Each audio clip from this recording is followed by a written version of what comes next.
नमस्कार मैत्रिणींनो, आज आपण दोडक्याची भाजी ही रेसिपी बघणार आहोत। चला तर मग आता ही दोडक्याची भाजी कशी करायची। अगदी टेस्टी अशी दोडक्याची भाजी होते। मुलं हे दोडके खायचा कंटाळा करतात, पण मग अशा पद्धतीने जर केले तर दोडक्याची भाजी अगदी टेस्टी लागते। यामध्ये आपण जास्त मसाल्याचा पण वापर केलेला नाही आहे, अगदी कमी मसाल्यामध्ये छान भाजी होते। आता हे दोडक्याची साल काढून मी बारीक अशी चिरून घेतलेले आहेत दोडके। आता बघा, दोडक्याची पूर्ण साल काढून घ्यायची आणि दोडके असे बारीक बारीक कट करून घेतलेले आहेत। तर आता बघा, अगदी कवळे कवळे दोडके आहेत आणि टेस्टला सुद्धा खूप छान लागतात। मग मुलांना सुद्धा ही आवडेल अशी ही भाजी तयार होते। आता आपण त्यामध्ये काय काय टाकणार आहे बघू। आता यामध्ये मी कढीपत्ता घेतलेला आहे, कोथिंबीर घेतलेली आहे आणि लसूण घेतलेला आहे। लसणाच्या 4-5 पाकळ्या सोलून ते बारीक बारीक कट करून घेतलेले आहेत। आता यामध्ये कढीपत्ता, कोथिंबीर आणि लसूण टाकायचं आहे आणि अजून काही मसाले पण आपण त्यामध्ये टाकणार आहोत। आता यामध्ये जास्त मसाले नाही, अगदी कमी मसाल्यामध्ये आपण ही भाजी करणार आहोत, कारण बहुतेकांना ॲसिडिटीचा त्रास असतो, जास्त मसाले चालत नाही। अशांसाठी तर खूप छान रेसिपी आहे।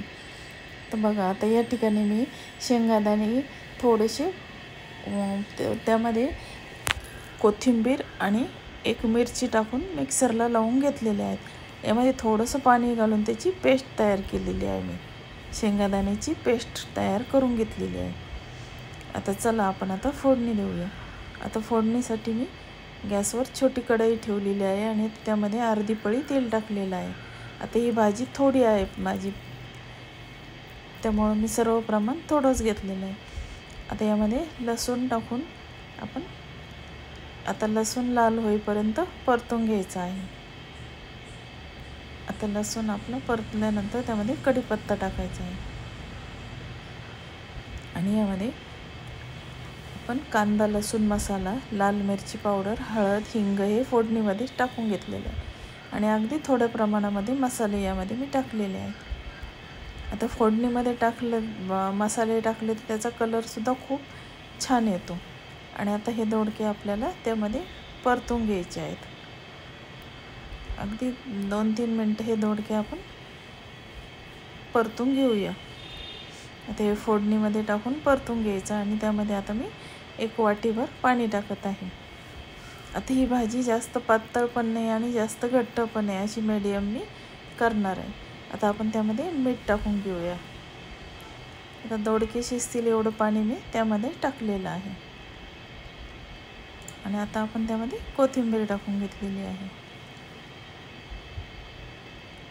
तर बघा, आता अगदी सोपी पद्धत आहे ही भाजी करायची आणि आपण जे शेंगदाणे वाटून घेतलेलं आहे मिक्सरला लावून, ते कूट मी या दोडक्यामध्ये टाकलेलं आहे बघा।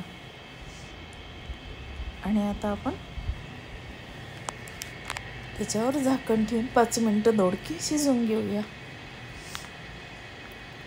तर बघा मैत्रिणींनो, आपली भाजी रेडी झालेली आहे। अगदी चवीला पण छान लागते आणि दिसायला सुद्धा अगदी सुंदर त्याला तर्री आलेली आहे। यामध्ये जास्त कोणते मसाले पण मी वापरलेले नाही।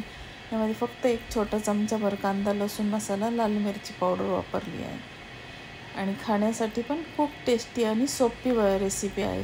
तुम्हाला जर आवडली तर माझ्या चॅनलला लाईक, शेअर, सबस्क्राईब करा। धन्यवाद।